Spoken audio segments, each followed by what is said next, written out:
At first, my heartiest and warmest congratulations each and every one of you for joining with me in online education. Dear students, hope you all are well by the grace of Almighty Allah. I am also well. Let's say Alhamdulillah, those who are still safe and sound. That's okay, no more talk, now come to the point. Today, I have stood before you to discuss voice part 4. In my previous classes, that is to say in part 1, 2 and 3, step by step, I discussed many rules or techniques of changing an active voice into passive voice. That means from the discussion of previous classes, we have learned how to change an active voice into passive voice. And in today's class, we will see or we will learn how to change passive voice into active voice. Actually, the rules by which we can change an active voice into passive voice, by following these rules, we can change a passive voice into active voice. In time of changing an active voice into passive voice, subject and object have to be changed. And some additional words like auxiliary verb according to tense and subject, preposition such as by, to, at, with, etc. are taken. So, in time of changing passive voice into active voice, we have to be replaced the place of subject and object, and the additional words which are taken have to be left out or deleted. And the matter is very simple. Look at the whiteboard. The sentence which I have written, rice is eaten by me. This is a passive voice. Now my question, how you will understand or realize that the voice is passive? Actually, there are two processes or two techniques or two ways of recognizing whether the sentence is active or passive. One is seeing structure and another is realizing or understanding meaning of the sentence. অর্থাৎ যে কথাটা বলতেছিলাম, আমি যেহেতু গুরুত্বপূর্ণ class এবং আজকের ক্লাসের মাধ্যমে ভয়েসটা শেষ হবে, through the discussion of today's hour lesson will be finished. তাহলে কি বলতেছিলাম শুনো, বলতেছিলাম আমরা যে রুলগুলোর মাধ্যমে অ্যাক্টিভ ভয়েসকে প্যাসিভ করেছি সেই রুলগুলোর মাধ্যমে প্যাসিভ ভয়েসকে অ্যাক্টিভ করব। অর্থাৎ কেউ যদি অ্যাক্টিভ থেকে প্যাসিভ করতে পারে তাহলে সে প্যাসিভ থেকে অ্যাক্টিভও করতে পারবে, কারণ বাড়ি থেকে কেউ যদি বাজারে আসতে পারে তাহলে সে বাজার থেকে বাড়িতেও যেতে পারবে।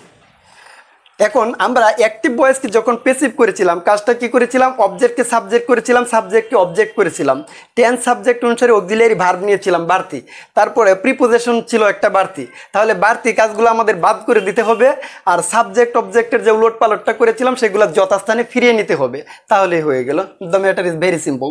তাহলে বাক্য অ্যাক্টিভ না প্যাসিভ এটা কিভাবে বুঝলাম, যে কথাগুলো ইংরেজিতে বলতেছিলাম, দুইটা ওয়ে বা পথ আছে অ্যাক্টিভ প্যাসিভ চেনার। একটা পথ হচ্ছে স্ট্রাকচার দেখে, আরেকটা পথ হচ্ছে আরেকটা ওয়ে কি অর্থ বুঝে। যেমন স্ট্রাকচার দেখে এটা আরো সহজ হবে, তুমি যদি অর্থ না বুঝো স্ট্রাকচার দেখলেও চলবে, যদি কেউ অন্ধ না হয় তাহলে সে বুঝতে পারবে। কিভাবে, একটা বাক্যের অ্যাক্টিভ ভয়েস আর প্যাসিভ ভয়েসে অক্সিলিয়ারি ভার্ব একই রকম থাকে না, অ্যাক্টিভ ভয়েসের যা অক্সিলিয়ারি ভার্ব প্যাসিভ ভয়েসে তা না, সুতরাং স্ট্রাকচার দেখে বোঝা যাবে। যেমন ধরো এই বাক্যে ইজের পরে ভার্বের পিপি আছে, আনডাউটেডলি প্যাসিভ ভয়েস। যদি অ্যাক্টিভ হইতো তাহলে বি ভার্বের পরে অবশ্যই আইএনজি থাকতো, তার মানে কি বি ভার্বের পরে যদি ভার্বের পিপি থাকে তাহলে অবশ্যই বাক্য প্যাসিভ। ধরো অর্থ আমি বুঝলাম না, বুঝার দরকারও নাই। আরেকটা হচ্ছে অর্থ বুঝে, কিভাবে, এখানে দেখো এই যে ভার্বের কাজটা রাইস সাবজেক্ট, এই বাক্যের সাবজেক্ট কি করতে পারছে, যদি সাবজেক্ট কাজটা করতে না পারে তাহলে তো বাক্যটা প্যাসিভ। কারণ এই যে ভাত খাওয়া কাজটা তো ভাত করতে পারতেছে না, কারণ ভাত তো ভাতকে খাচ্ছে না, ভাত খাওয়া কাজটা করতে পারছে না, সেহেতু বাক্যটা প্যাসিভ। যদি সাবজেক্ট নিজে কাজ করতে না পারে তাহলে প্যাসিভ, আর যদি করতে পারে তাহলে অ্যাক্টিভ। এটা হচ্ছে অর্থ বুঝে, যদি তুমি অর্থ বুঝো তাহলে এইভাবে, আর যদি অর্থ না বুঝো তাহলেও ধরতে পারবা, স্ট্রাকচার দেখলেই হবে। তাহলে এই বাক্য প্যাসিভ আমরা অ্যাক্টিভ কিভাবে করব, আমরা যখন অ্যাক্টিভ থেকে প্যাসিভ করেছিলাম তখন কি করেছিলাম, তখন সাবজেক্টকে অবজেক্ট করেছিলাম, অবজেক্টকে সাবজেক্ট করেছিলাম। তাহলে এখন যে আমরা অবজেক্টকে সাবজেক্ট করেছিলাম ওইটাকে যথাস্থানে ফিরাই নিব না, যথাস্থানে ফিরিয়ে নিতে হবে। যেমন অবজেক্ট যেটা আছে এটা আমরা সাবজেক্ট করব আই, তারপরে দেখো এটা প্রেজেন্ট ইনডিফিনিট টেন্স, কিভাবে বুঝলাম, এম ইজ আর, এটা প্রেজেন্ট ইনডিফিনিট টেন্সের অক্সিলিয়ারি ভার্ব। এম ইজ আর এগুলা কি প্রেজেন্ট ইনডিফিনিট টেন্সের অক্সিলিয়ারি ভার্ব, সেহেতু এটি প্রেজেন্ট ইনডিফিনিট টেন্স। তাহলে আমরা জানি প্রেজেন্ট ইনডিফিনিট টেন্সে সাবজেক্টের পরে সরাসরি মূল ভার্বের প্রেজেন্ট ফর্ম। এখানে মূল ভার্ব কি ইট, এটা দিলাম আমি। তারপরে কি লাগে আমরা জানি প্রেজেন্ট ইনডিফিনিট টেন্সে সাবজেক্ট ভার্ব অবজেক্ট লাগে। অবজেক্ট কোনটা, যেটা আছে সাবজেক্ট রাইস, ইটস ওকে। এখন তাহলে কি বাড়তি আছেন যে বাই, এটা বাদ পড়ে গেল। বাড়তি নিছিলাম ইজ প্যাসিভ ভয়েস করার জন্য, এটা বাদ পড়ে গেল। অর্থাৎ আমাদের বাড়তি কাজগুলো বাদ পড়ে যাবে। আর সাবজেক্ট অবজেক্ট অবজেক্ট সাবজেক্টের যে পরিবর্তন বা উলট পালটটা ছিল এগুলা উল্টায় পাল্টায় না করে যথাস্থানে ফিরায় নিতে হবে। যথাস্থানে ফিরায় নিলাম, হয়ে গেল। মূল ভার্বের পিপি হয় প্যাসিভ করলে, কিন্তু যখন প্রেজেন্ট ইনডিফিনিট টেন্স অ্যাক্টিভে থাকে মূল ভার্বের পিপি না বরং প্রেজেন্ট ফর্ম লাগে, এই জন্য প্রেজেন্ট ফর্ম দিলাম, হয়ে গেল। Very simple. A pen has been lost by Rafi, তাহলে বাইয়ের পরেরটা কি হবে, আগে হবে। তাহলে কি আছে, রাফি। তারপরে দেখো এটা কোন টেন্স, হ্যাজ বিন, অবশ্যই প্রেজেন্ট পারফেক্ট টেন্স, কারণ হ্যাভ বিন বা হ্যাজ বিন প্রেজেন্ট পারফেক্ট টেন্সের অক্সিলিয়ারি ভার্ব। তাহলে যেহেতু প্রেজেন্ট পারফেক্ট টেন্স, সাবজেক্টের পরে মূল অক্সিলিয়ারি ভার্ব লাগবে কি হ্যাভ বা হ্যাজ। রাফি এই জন্য হ্যাজ লাগবে, হ্যাভ না। থার্ড পারসন সিঙ্গুলার হইলে অক্সিলিয়ারি ভার্ব দিতে হয় হ্যাজ। তারপরে মূল ভার্বে কি লাগবে, পিপি, লস্ট।